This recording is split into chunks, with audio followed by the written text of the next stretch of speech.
Hi everyone, welcome to Get In Nerds. My name's Tim, and today we're going to be looking at episode 1 of Star Trek the original series called The Man Trap.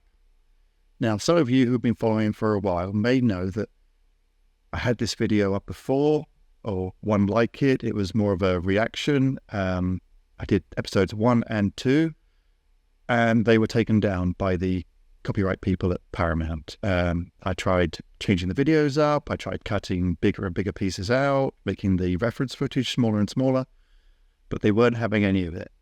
So I've gone away for a couple of months and looked at a brand new way that I can still cover these, because I really want to go on this journey with you. I want to go from right at the beginning of Star Trek the original series all the way up to Picard season 4. I haven't watched a great deal. I grew up with bits of Voyager being on the TV, but I'd miss it all the time. So I haven't done the whole stories. I've not watched any Deep Space Nine. TNG I probably watched about half of, but again, it was 25 years ago, so I don't remember any of the actual storylines.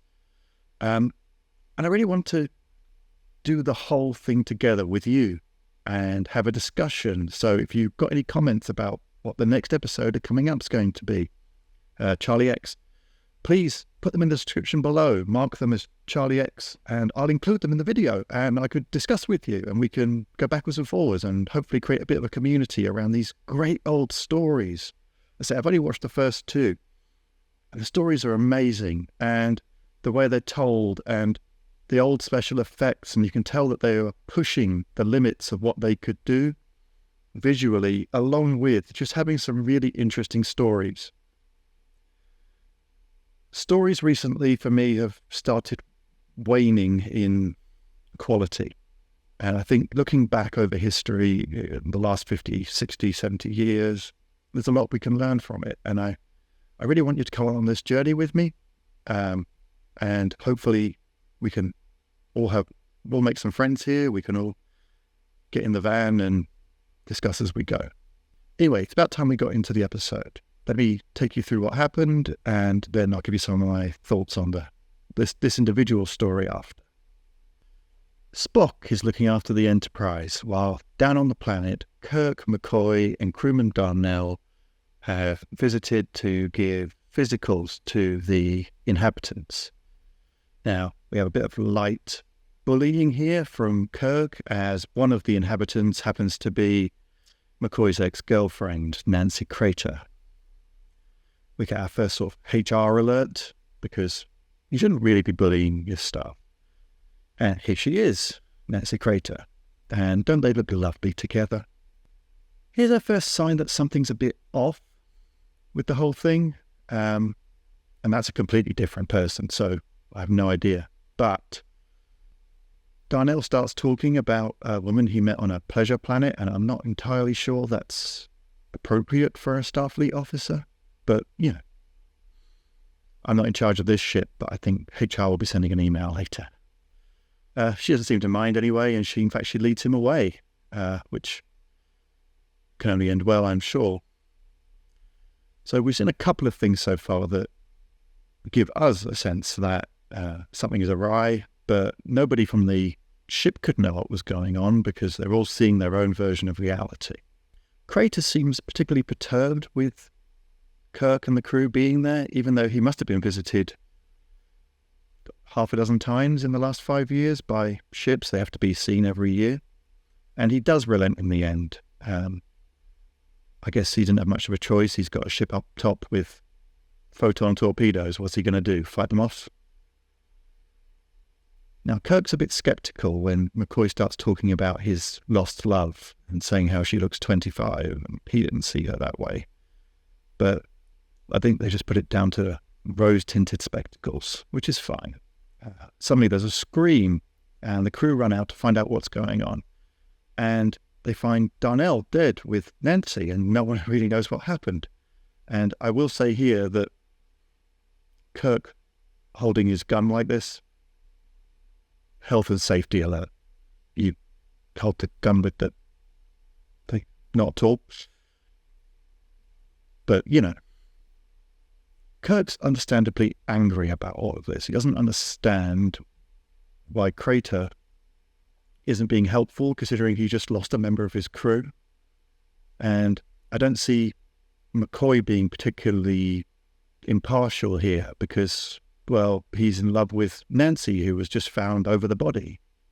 Anyway, they beam back up to the Enterprise, and back on the ship, there's some more inappropriate behavior in the workplace, let's say. Need I say more? But the bridge is told about Darnell, and all of a sudden they're acting all professionally.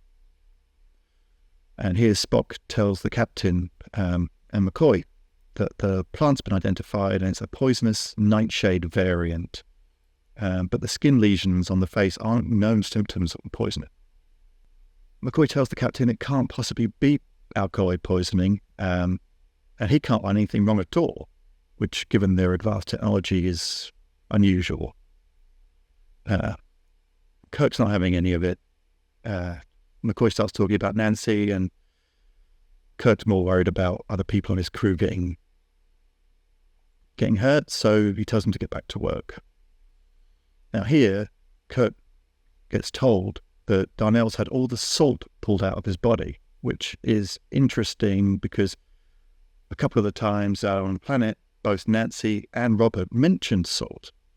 And it seems a bit weird that they would both be asking for something that's been taken from Darnell. They confront Crater about it, and he says it's normal to need salt on an alien planet, especially one that's as arid as this, and tries to get rid of them as fast as possible, which seems weird given the circumstances. But the captain says, until we find out what's going on, you're staying here with us and we're staying here. Doesn't like mysteries at all, it would appear. Captain tells Nancy and Crater that they've got to stay on the Enterprise, but Crater's not happy about it at all, and Kirk doesn't seem to care, so Crater runs off and finds crewman Sturgeon with the same skin lesions as Darnell. He tries to lure Nancy out with a handful of salt. Kirk and McCoy find Sturgeon, Kirk still holding his weapon by the top, not the grip. Maybe the rules were different back then, but I still think you should probably hold it by the grip. And while McCoy and Kirk try and find Green, Nancy transforms into him. Nancy Green tells the captain that it found Sturgeon and was looking for what did it. Kirk tells McCoy they need to go back to the ship and use the sensors to find Nancy rather than running around down there, which makes a lot of sense, although it could just call up. McCoy disagrees with him, but I think Kirk's pretty firm with him, telling him not to stop thinking with his glands. They could be anywhere on the planet, which is true. He's still holding his phaser weirdly when they beam up to the ship. Beaming in, Kirk calls Spock and tells him to scan the surface for the missing couple, and tells the transport officer to bring Sturgeon home. He is one of the crew after all, and it's very sad. From there, nothing particularly important happens, except for the occasional human resources issue with crewman Rand. She seems to be there just for that purpose, and I'm not sure I like it, but, here's what it is.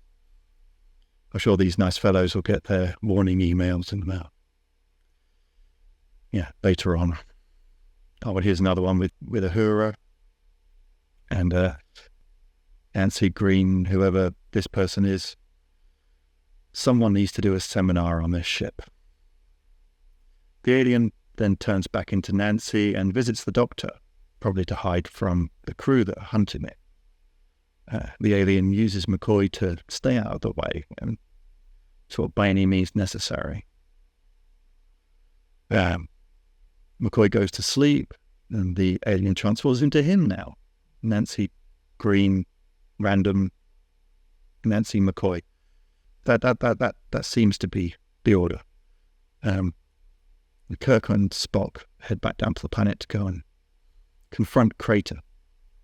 As you might imagine, it doesn't go all that well. He's not particularly receptive to their visit. Meanwhile, Spock and Kirk find Green's body. Now they know that there's an intruder on board. Crater opens fire on them. And given the size of the ship and the crew complement, it seems like one of the most futile gestures imaginable, but desperate people. Kirk and Spock sneak around the back and take him by surprise, stunning him. At least he's holding by the grip this time.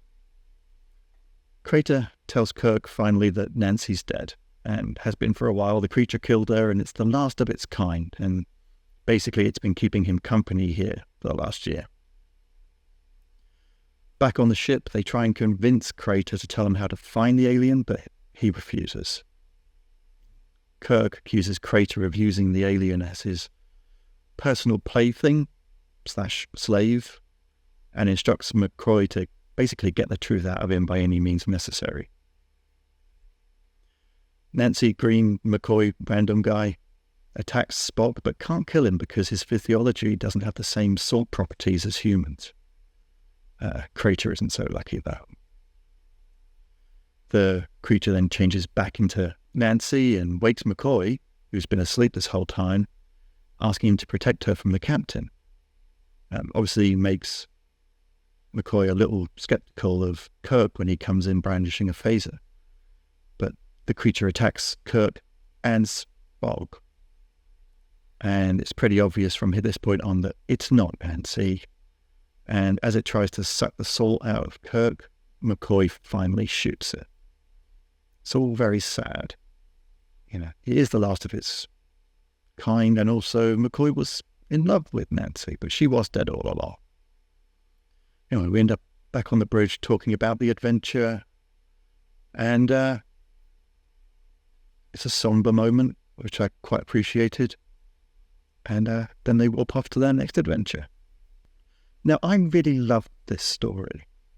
Being the first one of a new series, you can never be 100% sure. I know that they did a bit of a Firefly on this and did them out of order, so maybe there'll be a weaker one later on that was supposed to be the pilot. But I really loved it. It was amazing how fast they built the world, given that this was groundbreaking at the time. I know there had been other sci-fi bits around, but really to create a whole universe 500 years into the future with, you know, a military-style rank system that you could really easily pick up and follow, with a great mystery. A bit cheesy towards the end, but, you know, we were a bit cynical now, I think, having had 60 or 70 years, but at the time it must have been amazing. And the morals that are played through as well are really nice, and I think short of the human resources alerts that we got throughout that and a few of the health and safety problems for which I don't understand,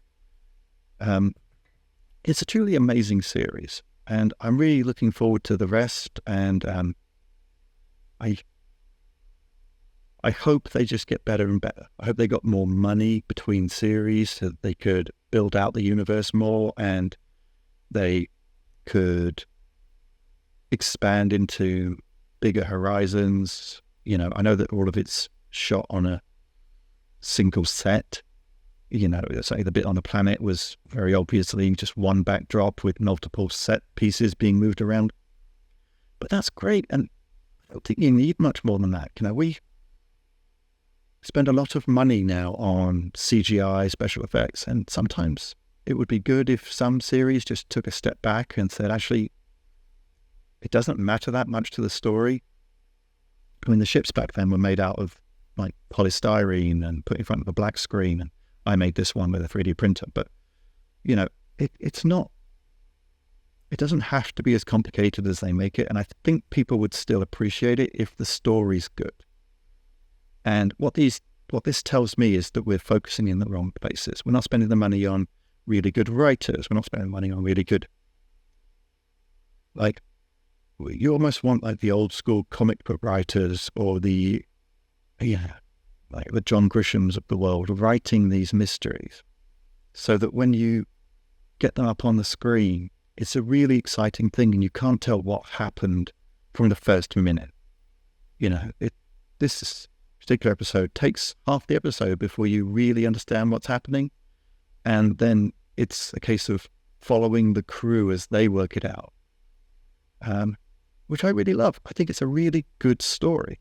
And again, I really enjoyed Charlie X 2, which is the next one. And again, it's a unique story. I've not seen anything like it. And I'd really like your opinions on Charlie X. So if you could put a comment below, mark it up with Charlie X, and tell me what you think of the episode. I know most of you here have been watching this stuff for a lot longer than me. I'm trying to catch up. I want to learn from you as much as hopefully you enjoy this content. But please let me know either way, so I can adjust or speed things up, slow things down, whichever works for you.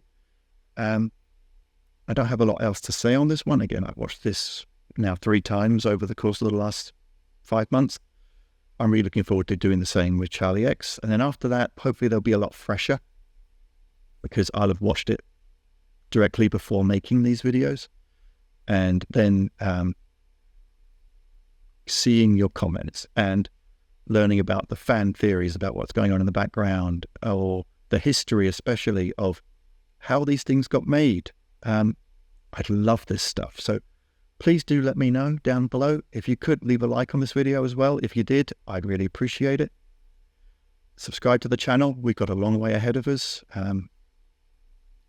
Get in, nerds. We've got work to do.